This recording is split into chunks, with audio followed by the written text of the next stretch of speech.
I finished the sample and the tests. Have you been back long? I should have come help you, shouldn't I? I was delighted to be of assistance. But now I have to think of my own work. Of course. I hope your investigation is going well. It has changed character. As strange as it might seem, I now am ordered to study some supernatural creatures, vampires. Vampires? Like Dracula? Dracula? Don't you know it? It's a wonderful novel. I'll get it for you.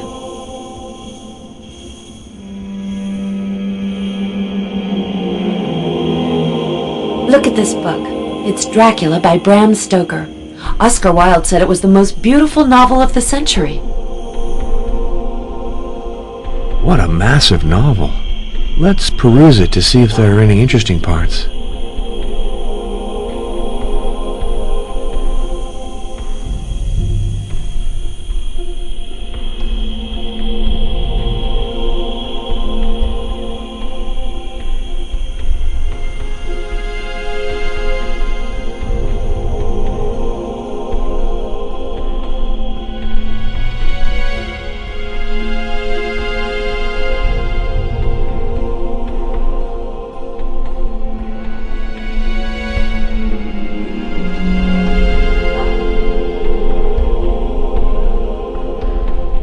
I was captivated by this novel, and you know the strangest thing? The author used Vlad Tepes as his model for the character of Dracula. Vlad Tepes? The voivode? The very same one. The one who used to rule from the Castle of Twilight, whose ruins you must have noticed. Vlad Tepes, nicknamed Dracula. I can guess what comes next. He wants me to call back as soon as possible. You don't really want to, if I'm not mistaken. Professor Kruger is a great scientist. He worked with Martha and now insists on me continuing her research. But I haven't a research scientist's soul. Anyway, it's too much work. Now, isn't that a shame? Oh, please, Father, no sermons. I promise that I'll take it upon myself to finish the analyses he wants from me. I'm afraid not. For me, vampires are romantic fictional characters, not subjects to be studied.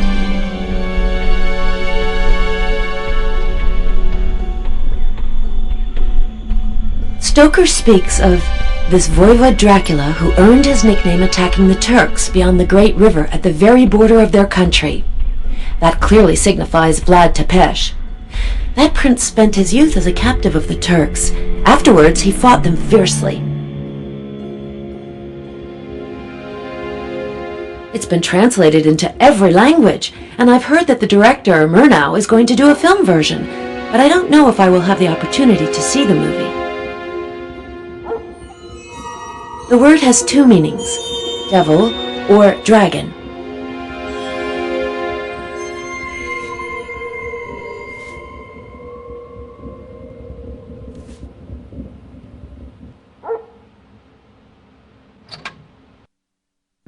I have to talk with Janos. I wonder if he knows that his great hero, Vlad Tepes, served as the model for Dracula, the vampire.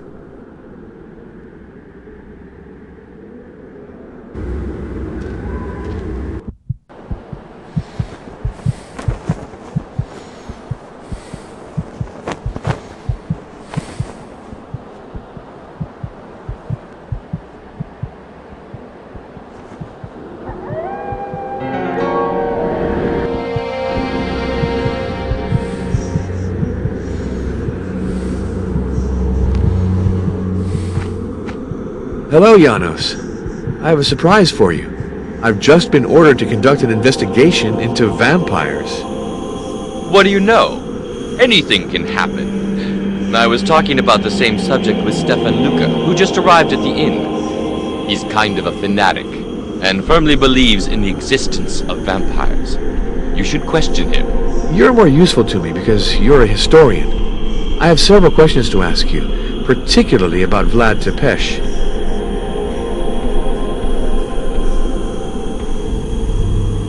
The recognized expert on the subject was Professor Van Bergen. The great Orientalist. The man who crisscrossed Asia for the English Secret Service? The very one. At his death, his superb collection was bequeathed to his successor, Professor Irina Buxov. Speak about her to Stefan Luca. I think he has her number. So Professor Boxoff would be the person to consult? Without a doubt. She possesses remarkable pieces on the subject you are interested in. A manuscript of a biography of Vlad Tepes, in particular. Good. I shall get in touch with her.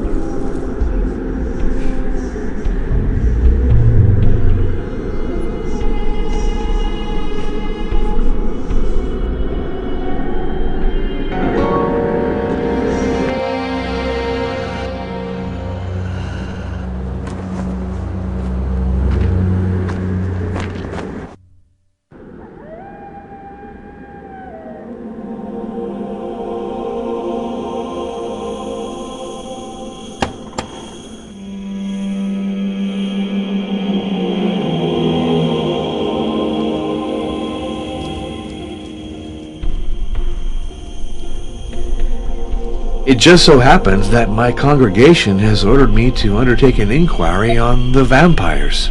Inquire? We have to fight! Suppose they exist.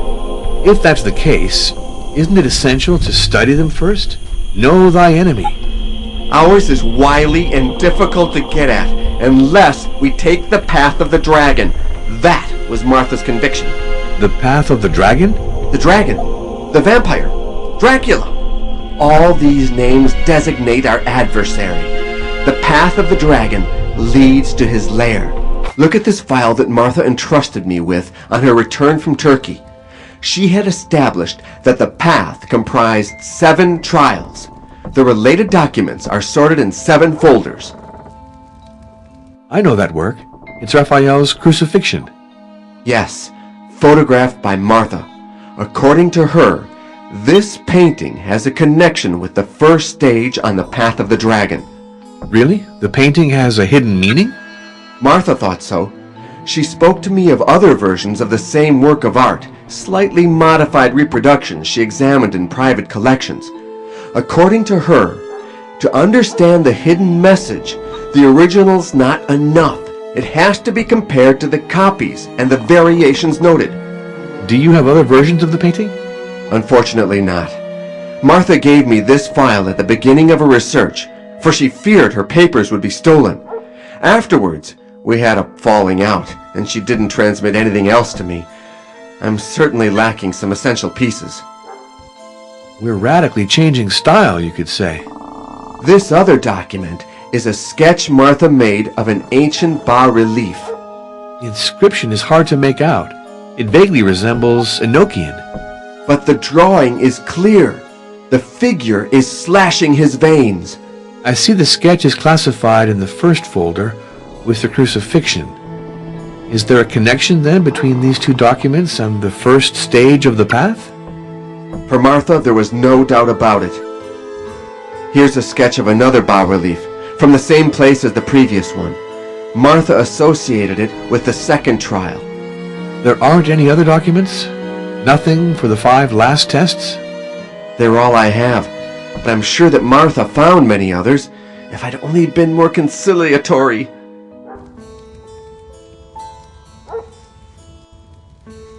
Father, we have to follow. I don't think that my...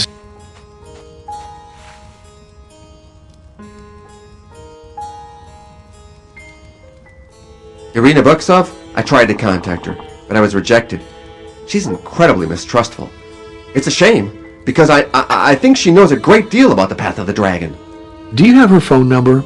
Who knows? Maybe I'll be luckier than you. Do you think so? Possibly. You're a priest. That inspires trust. Call 445-827 in Budapest. But whenever you do, don't say you know me.